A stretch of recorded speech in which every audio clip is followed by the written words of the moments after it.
রাত্রিবেলায় পেশেন্টটা ভর্তি হয়েছিল, এ কথা সত্য, কিন্তু সকাল পর্যন্ত কোনো ডাক্তার আসে, যারা রোগীর পরিবারবর্গ ছিল তাদের অভিযোগ নাই, এবং আমরা খোঁজ নিয়ে দেখলাম ফল দেওয়া হয়।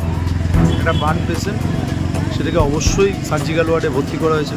সেখানে সরকারের নিয়ম আছে যে কাউকে থাকতে দেয় না, এটা ঠিকই আছে, কিন্তু ডাক্তার কলটা দেওয়া উচিত ছিল এবং তাদের যা যা পরিষেবা পাওয়া দরকার ছিল সেটা করা উচিত ছিল হসপিটাল কর্তৃপক্ষের। চিকিৎসার গাফিলতির ফলে রোগী মৃত্যুর অভিযোগকে কেন্দ্র করে উত্তপ্ত হলো মুর্শিদাবাদ জেলার কান্দি মহকুমা হাসপাতাল। মৃতের নাম অলোক কুমার চন্দ্র, বাড়ি কান্দি পৌরসভার অন্তর্গত 2 নম্বর ওয়ার্ডে। তিনি কান্দি শহরের প্রসিদ্ধ স্বর্ণ ব্যবসায়ী ছিলেন। জানা গিয়েছে, গুরুতর অসুস্থ অবস্থায় মঙ্গলবার রাতে কান্দি মহকুমা হাসপাতালে ভর্তি করানো হয়েছিল বার্নিং বিভাগে, কিন্তু রাতভর তার চিকিৎসা করেননি বলেই অভিযোগ পরিবারের। বুধবার সকালে বিনা চিকিৎসায় তার মৃত্যু হয় কান্দি মহকুমা হাসপাতালে। ঘটনার খবর পেয়ে প্রশাসন ঘটনাস্থলে যায়, পৌঁছায় কান্দি পৌরসভার চেয়ারম্যান জয়দেব ঘটক। তবে বিনা চিকিৎসায় রোগী মৃত্যুর অভিযোগকে কেন্দ্র করে দফায় দফায় চলে মৃত রোগীর পরিবারের বিক্ষোভ। পরিবারের সদস্যদের অভিযোগ, মঙ্গলবার রাত থেকে ভর্তি করা হলেও কোনো চিকিৎসক আসেননি, রাতভর দুর্ব্যবহার করা হয় বলে অভিযোগ।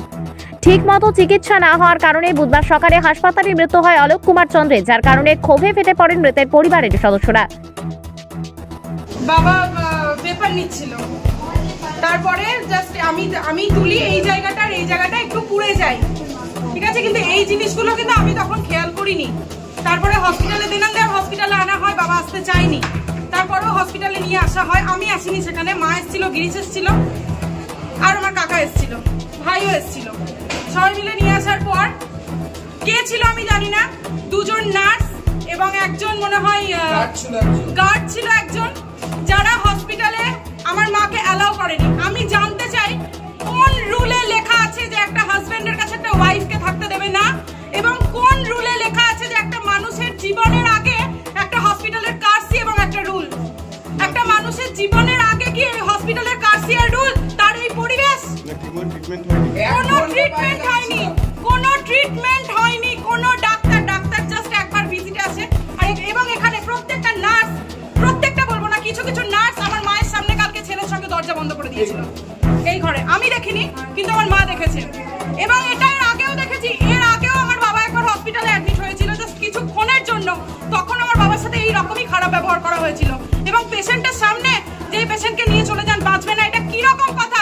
সরকার কি এমনি মাইনে দেয় এদেরকে, এমনি বসিয়ে রাখে? মানুষের সেবার জন্যই তো রাখে এদেরকে। আমার সবার বিরুদ্ধে অভিযোগ, আমার এই গোটা হসপিটালের বিরুদ্ধে অভিযোগ, এবং আমি জানতে চাই যে গদি যার জগৎ কি তারই। আজকে যদি এটা কোনো হাই প্রোফাইল কারোর হতো তাহলে কিন্তু এই ট্রিটমেন্ট হতো না। আজকে এটা জনসাধারণের জন্য কেন হচ্ছে?